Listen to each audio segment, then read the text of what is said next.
ಅವರು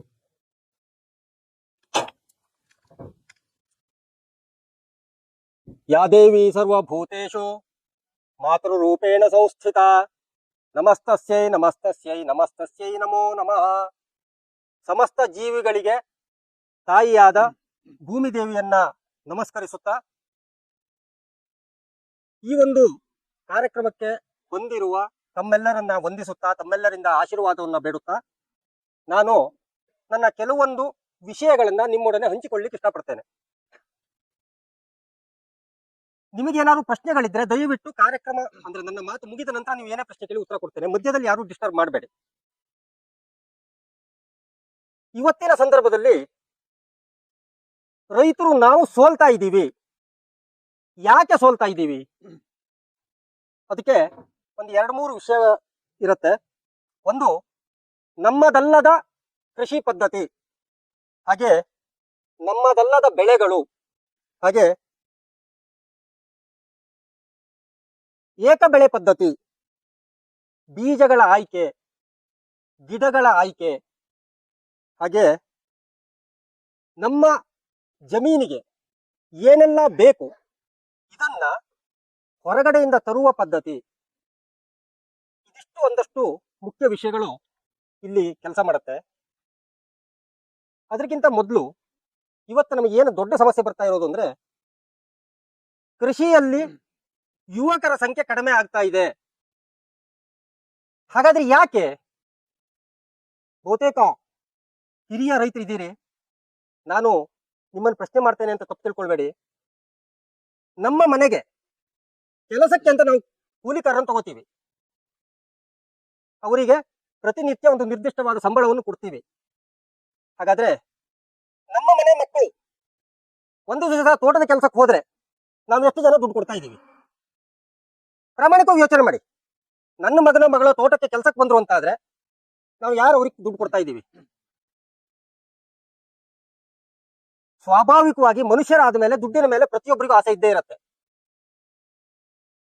ನಾನು ನೀವು ಹಿಂದಗಡೆಯಿಂದ ಕೇಳಿದ್ರು ಅಷ್ಟೇ, ನನ್ನ ಮಗಳು ತೋಟಕ್ಕೆ ಕೆಲಸಕ್ಕೆ ಹೋದ್ರೆ ಅವತ್ತು ನಾನು ಕೆಲಸಗಾರರಿಗೆ ಏನು ಕೂಲಿ ಕೊಡ್ತೀನಿ ಅದಕ್ಕಿಂತ 100 ರೂಪಾಯಿ ಜಾಸ್ತಿ ಅವ್ರಿಗೆ ಕೊಡ್ತೀನಿ.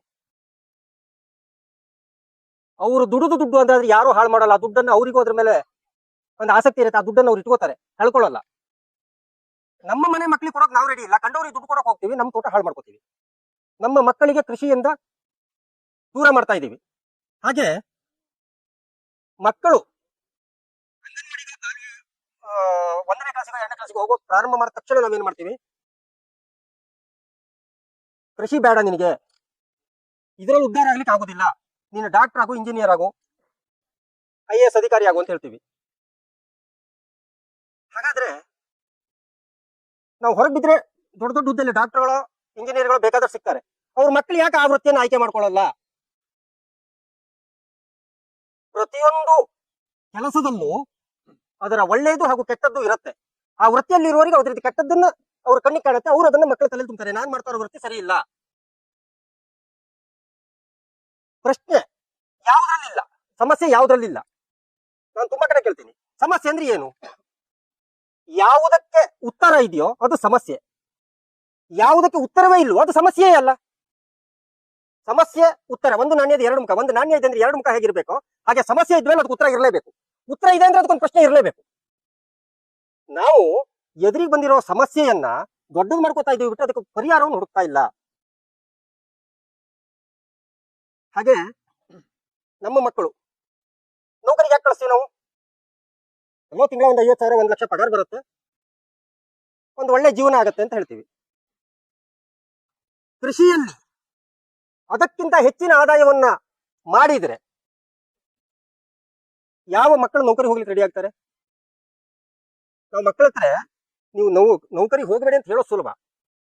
ಹೇಳುವಾಗ ನಿಮಗೆ ಆದಾಯ ಇಲ್ಲಿ ಇದೆಯಪ್ಪ ಅಂತ ನಾವು ತೋರಿಸ್ಕೊಡುವಂಗಿರ್ಬೇಕು.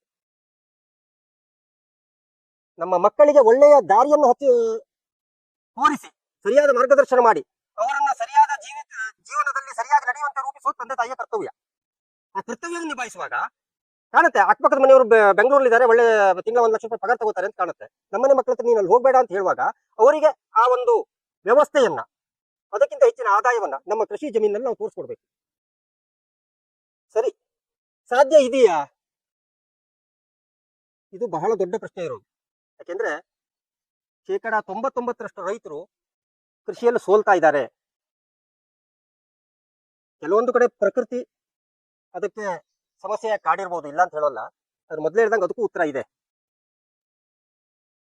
ಎಲ್ಲಿ ನಾವು ಏಕ ಬೆಳೆಗಳ ವ್ಯವಸ್ಥೆಗೆ ಅಳವಡಿಕೆ ಅಂದ್ರೆ ಒಂದು ವ್ಯವಸ್ಥೆಯಲ್ಲಿ ನಾವು ತೊಡಗಿಸಿಕೊಂಡ್ವೋ ಅಲ್ಲಿ ನಾವು ಸಂಪೂರ್ಣ ಸೋಲ್ತಾ ಇದ್ದೀವಿ. ಹಾಗೆ ಎಲ್ಲಿಯವರೆಗೆ ನಾವು ರೈತರಾಗಿರ್ತೇವೋ ಅಲ್ಲಿಯವರೆಗೆ ನಮ್ಮ ಸೋಲನ್ನ ತಡೀಲಿಕ್ಕೆ ಯಾರ ಹತ್ರ ಸಾಧ್ಯ ಇಲ್ಲ. ಎಲ್ಲಿ ನಾವು ಕೃಷಿಕರಾಗುತ್ತೇವೋ ಅಲ್ಲಿ ನಮ್ಮ ಗೆಲುವನ್ನು ತಡೀಲಿಕ್ಕೂ ಯಾರ ಹತ್ರ ಸಾಧ್ಯ ಇಲ್ಲ. ಹಾಗಾದ್ರೆ ಈ ರೈತ ಮತ್ತು ಕೃಷಿಕ ವ್ಯತ್ಯಾಸ ಏನು? ಬಹುತೇಕ ಎಲ್ಲರೂ ಹೇಳ್ತಾರೆ ರೈತರು ಕೃಷಿಕರು ಎರಡು ಒಂದೇ. ಆದ್ರೆ ಅಲ್ಲಿ ಒಂದು ಅತಿ ದೊಡ್ಡ ವ್ಯತ್ಯಾಸ. ಸ್ವಲ್ಪ ಅದ್ರ ಬಗ್ಗೆ ಗಮನ ಕೊಟ್ಟವ್ರಿಗೆ ಗೊತ್ತಾಗತ್ತೆ. ಯಾರ ಹೆಸರಿನಲ್ಲಿ ಜಮೀನ್ ಇದೆಯೋ ಅವನು ರೈತ, ಯಾರು ಸ್ವತಃ ಜಮೀನಿನಲ್ಲಿ ಉಳುಮೆ ಮಾಡ್ತಾರೋ ಅವನು ಕೃಷಿಕ. ಯಾಕೆ ಕೃಷಿಕರ ಸೋಲಲ್ಲ ಅಂತಾದ್ರೆ ಅವರು ಪ್ರತಿನಿತ್ಯ ಹೊಲಕ್ಕೆ ಹೋಗ್ತಾರೆ. ಯಾವುದೋ ಒಂದು ಬೆಳೆಗೆ ಸಣ್ಣ ಸಮಸ್ಯೆ ಬಂದ್ರೆ ತಕ್ಷಣ ಅವ್ರ ಕಣ್ಣಿಗೆ ಬೀಳುತ್ತೆ. ಅವ್ರು ಅದಕ್ಕೆ ಪರಿಹಾರ ಏನು ಅಂತ ಹುಡುಕ್ತಾ ಇರ್ತಾರೆ. ಅಥವಾ ಈ ವರ್ಷ ವಾತಾವರಣ ಮಳೆ ಏನೋ ವ್ಯತ್ಯಾಸ ಆಗಿದೆ, ಬೆಳೆ ಹೋಗುತ್ತೆ, ಮುಂಚಿತವಾಗಿ ಅರ್ಥ ಮಾಡ್ಕೋತಾರೆ, ಅದಕ್ಕೆ ಪರ್ಯಾಯ ಏನು ಅಂತ ಹುಡುಕೋತಾರೆ. ಆದ್ರೆ ರೈತ ಬೆಂಗಳೂರಲ್ಲಿ ಇರ್ತಾನೆ, ಇಲ್ಲಿ ಜಮೀನಲ್ಲಿ ಕೆಲಸಕ್ಕೆ ಇಟ್ಟಿರ್ತಾನೆ, ಕೆಲಸಗಾರಿಗೆ ಫೋನ್ ಮಾಡ್ತಾನೆ, ಇವತ್ತು ನೀರ್ ಬಿಟ್ಟೇನಾ? ಇವನ್ ಎಲ್ಲೋ ಹೊರಗಡೆ ಇರ್ತಾನೆ, ಯಜಮಾನ್ರೆ ನೀರ್ ಬಿಟ್ಟಾಗಿದೆ, ಇಡೀ ತೋಟ ನೆನೆಸಿದೀನಿ, ಇಡೀ ಹೊಲ ನೆನೆಸಿದೀನಿ, ನೋಡಿ. ಅವನಿಗೂ ಗೊತ್ತು ಅಲ್ಲಿಂದ ಬರೋಲ್ಲ ಅನ್ನೋದು. ರೋಗ ಬಂದಿದೇನಾ? ಏನು ರೋಗ ಇಲ್ಲ. ಅವನು ವಾರಕ್ಕೆ 15 ದಿವಸಕ್ಕೆ ಬರ್ತಾನೆ, ಬಂದು ನೋಡುವಾಗ ಇಲ್ಲಿ ಗಿಡ ಸುತ್ತೋಗಿರುತ್ತೆ. ಕೇಳಿದ್ರೆ ನಾನ್ ನೀರ್ ಬಿಟ್ಟಿದ್ದೀನಪ್ಪ, ಅದು ಹೆಂಗ್ ಸತ್ತು ನಂಗೆ ಗೊತ್ತಿಲ್ಲ. ಹಾಗಾಗಿ ದಯವಿಟ್ಟು ರೈತರಾಗೋದಕ್ಕಿಂತ ಮೊದಲು ನಾವು ಕೃಷಿಕರಾಗೋದ್ರತ್ತ ಎಚ್ಚರಿಕೆ ತಗೊಳ್ಳೋಣ.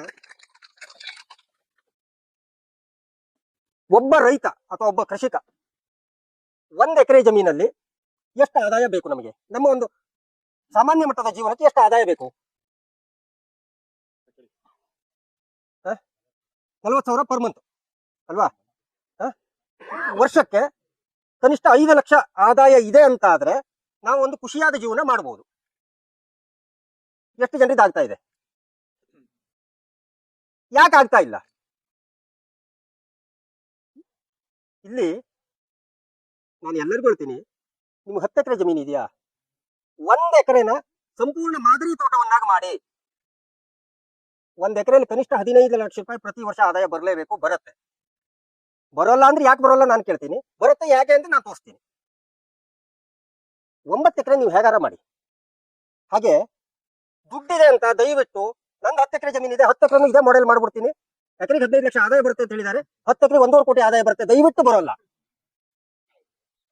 ದಯವಿಟ್ಟು ಬರೋಲ್ಲ, ಆಗೋಲ್ಲ. ಸ್ವಲ್ಪವನ್ನ, ಯಾಕೆಂದ್ರೆ ನಾವು ಮೊದಲೇ ಮಾತಾಡ್ದಂಗೆ ನಾನು ಒಬ್ಬನೇ ಅಲ್ಲ, ನಮಗೆ ಹೆಂಡತಿ ಮಕ್ಕಳು ಸಂಸಾರ ಇರುತ್ತೆ. ನಾವು ರಸ್ತೆಯಲ್ಲಿ ಬಿದ್ದುಕೊಳ್ಬಹುದು, ಯಾವುದೋ ಬಸ್ ಸ್ಟ್ಯಾಂಡ್ ಅಲ್ಲಿ ಮಲಗಬಹುದು, ನಮ್ಮ ಫ್ಯಾಮಿಲಿಯನ್ನು ದಾರಿ ಮೇಲೆ ಬಿಡೋಕ್ಕಾಗಲ್ಲ. ಆ ಫ್ಯಾಮಿಲಿ ನಮ್ಮನ್ನ ಜೊತೆಗೆ ನಂಬಿಕೊಂಡು ಜೊತೆಗೆ ಬಂದಾಗ ಅವರ ರಕ್ಷಣೆ ಮಾಡೋದು ನಮ್ಮ ಕರ್ತವ್ಯ. ಕರ್ತವ್ಯ ಅಂದ್ರೆ ನಾವು ಅವ್ರನ್ನ ರಕ್ಷಣೆ ಮಾಡಬೇಕು ಅಂದ್ರೆ ನಮಗೆ ನಿರ್ದಿಷ್ಟವಾಗಿ ಸ್ಪಷ್ಟವಾಗಿ ಕನಿಷ್ಠ 10 ಲಕ್ಷ ರೂಪಾಯಿ ಆದಾಯ ಇರಲೇಬೇಕು ಪರ್ಯಾಯ. ಹೇಗೆ ಸಾಧ್ಯ? ಕನಿಷ್ಠ 10 ಬೆಳೆಗಳ ಮಿಶ್ರಣವನ್ನು ಮಾಡಬೇಕು. ಆ ಬೆಳೆಗಳು ಹೇಗಿರ್ಬೇಕು ಅಂದ್ರೆ ನೆಲದ ಒಳಗೆ ಅಲ್ಲಿಂದ 3 ಅಡಿ 4 ಅಡಿವರೆಗೆ, ಅಲ್ಲಿಂದ 8 ಅಡಿ 10 ಅಡಿವರೆಗೆ, ಅಲ್ಲಿಂದ 30 ಅಡಿ 40 ಅಡಿ ಎತ್ತರದವರೆಗೆ. ಬಹಳ ಜನ ಕೇಳ್ತಾರೆ, ಗಿಡಗಳ ಸಂಖ್ಯೆ ಜಾಸ್ತಿ ಆಯ್ತಲ್ವಾ, ಭೂಮಿಗೆ ಸೂರ್ಯನ ಬೆಳಕೆ ಬೀಳೋಲ್ಲ, ಬೆಳೆ ಹೇಗೆ ಬರುತ್ತೆ ಅಂತ ತುಂಬಾ ಜನರ ತಲೆಯಲ್ಲಿ ಆ ಒಂದು ಪ್ರಶ್ನೆ ಇರುತ್ತೆ. ಹಾಗೆ ಆ ರೀತಿಯ ಬೆಳೆಗಳ ಮಿಶ್ರಣವನ್ನು ನಾವು ಮಾಡಬೇಕು. ಅದನ್ನು ನಾವು ಮೊದಲು ತಿಳ್ಕೊಳ್ಬೇಕು.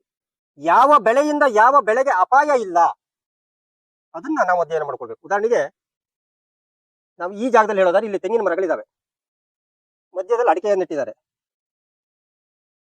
ಈಗ ಏನು ಆದಾಯ ಬರುತ್ತಾ ಇದರ ಅವ್ರು ನಾಟಿ ಮಾಡುವಾಗ ಸ್ವಲ್ಪ ಯೋಚನೆ ಮಾಡಿದ್ರೆ ಇದ್ರ 2 ಪಟ್ಟು ಆದಾಯ ತೆಗಿಬಹುದಾಗಿತ್ತು. ಇಲ್ಲಿ ಅಡಿಕೆ ಮತ್ತು ತೆಂಗು ಒಂದೇ ಜಾತಿಯ ಗಿಡಗಳು. ತೆಂಗಿನ ಮರದಿಂದ 4 ಅಡಿ ದೂರದಲ್ಲಿ ಅಡಿಕೆ ಗಿಡ ನೆಟ್ಟರೆ ತೆಂಗಿನಲ್ಲೂ ಬೆಳೆ ಬರಲ್ಲ, ಅಡಿಕೆಲ್ಲೂ ಬರಲ್ಲ. ಹಾಗಾದ್ರೆ ಅಡಿಕೆ ಬೆಳೆಯುತ್ತಪ್ಪ, ತೆಂಗಿನ ತೋಟದಲ್ಲಿ ಅಡಿಕೆ ಬೆಳೆಯಕ್ಕೆ ಬರಲ್ವಾ? ಖಂಡಿತ ಬರುತ್ತೆ. ಆದ್ರೆ ಆ ದೂರವನ್ನ ನಾವು ಅರ್ಥ ಮಾಡ್ಕೊಳ್ಬೇಕು. ಹಾಗಾದ್ರೆ ಯಾವೆಲ್ಲ ಬೆಳೆಗಳನ್ನ ಮಿಶ್ರಣ ಮಾಡಬಹುದು ನಾನು ಹೇಳ್ತೀನಿ. ದಯವಿಟ್ಟು 1 ಎಕರೆನಾದ್ರು ಸಂಪೂರ್ಣ ಈ ಮಾಡೆಲ್ ಅಲ್ಲಿ ಮಾಡ್ಕೊಳ್ಳಿ ಅಂತ. ಅಡಿಕೆ, ತೆಂಗು, ಕಾಳುಮೆಣಸು, ಕಾಫಿ, ಚಕ್ಕೆ, ಕೆಲವೊಂದು ಹಣ್ಣಿನ ಗಿಡಗಳು, ಕೆಲವೊಂದು ಗಡ್ಡೆಗಳಲ್ಲಿ ಬೇರೆ ಬೇರೆ ಬರುತ್ತೆ. ಅರಿಶಿನ, ಶುಂಠಿ, ರಾಸ್ನ ಈ ರೀತಿ ಬರುತ್ತೆ. ಒಟ್ಟ ನಮಗೆ ಕನಿಷ್ಠ ಒಂದು 10 ರಿಂದ 12 ಬೆಳೆಗಳ ಮಿಶ್ರಣವನ್ನ ಮಾಡಿಕೊಂಡ್ರೆ ನಾವು ಖಂಡಿತ ಗೆಲ್ಲೋಕ್ ಸಾಧ್ಯ. ನಾನು 1 ಎಕರೆಯಲ್ಲಿ 35 ಬೆಳೆಗಳನ್ನು ಬೆಳಿತೀನಿ ಒಂದೇ ಜಾಗದಲ್ಲಿ. ಇದು ಯಾಕೆ ಒಂದೇ ಜಾಗದಲ್ಲಿ ಬೇಕು ಅಂತೀನಿ ಅಂದ್ರೆ, ನಿಮ್ಗೆ 10 ಎಕರೆ ಇದೆ, 10 ವಿವಿಧ ಬೆಳೆಗಳನ್ನು ಮಾಡಿ. ನೀವು ಒಬ್ಬರೇ ಕೆಲಸ ಮಾಡಿ, ನೀರು ಬಿಡೋಕೆ ಎಷ್ಟೊತ್ತು ನಿಮ್ಗೆ? 1 ಬೈ 1 ಹೋಗ್ಬೇಕು. ಬೆಳಗಿನ ಸಂಜೆ ನೀರು ಬಿಡೋಕೆ ಅದ. ಅದೇ ಒಂದೇ ಜಾಗದಲ್ಲಿ 10 ಬೆಳೆಗಳಿದ್ದಾಗ ನೀರು ಬಿಡೋಕೆ ಎಷ್ಟೊತ್ತು ಬೇಕು? 1 ಗಂಟೆ. ಹಾಗೆ ಒಂದೇ ಜಾಗದಲ್ಲಿ ನಾವು ಬೆಳೆಗಳ ಮಿಶ್ರಣವನ್ನು ಮಾಡಿದಾಗ ಗೆಲುವು ಸುಲಭ. ನಾನು 35 ಬೆಳೆ ಬೆಳಿತೀನಿ 1 ಎಕರೆಯಲ್ಲಿ, 18 ರಿಂದ 20 ಲಕ್ಷ ರೂಪಾಯಿ ಆದಾಯ ತೆಗಿತೀನಿ. ಹಾಗಂತ ನಾನು ಈ ಮಾತನ್ನ ಹೇಳಿದಾಗ ತುಂಬಾ ಜನ ಸುಮ್ಮನೆ ಕತೆ ಹೇಳ್ತಾ ಇದ್ದಾರೆ, ಇದೆಲ್ಲ ಎಲ್ಲ ಸಾಧ್ಯ, ಪೂರಾ ಸುಳ್ಳು ಹೇಳ್ತಾ ಇದ್ದಾರೆ. ನಾನು ಚಾಲೆಂಜ್ ಕೊಡ್ತೀನಿ, ನನ್ನ ತೋಟಕ್ಕೆ ಬನ್ನಿ, ಬೆಳೆ ಇದೆಯಾ ಇಲ್ವೋ ನೀವೇ ನೋಡಿ. ಅವ್ನು ಯಾರನ್ನೇ ಹೇಳಿ, ಬೆಳೆ ತೆಗಿಯೋಕ್ ಸಾಧ್ಯ ಇಲ್ಲ ಅಂತ ಹೇಳ್ತಾನೆ ಅಂತ ಆದ್ರೆ ಮೈಗಳ್ಳ ಅಂತಾನೆ ಅರ್ಥ.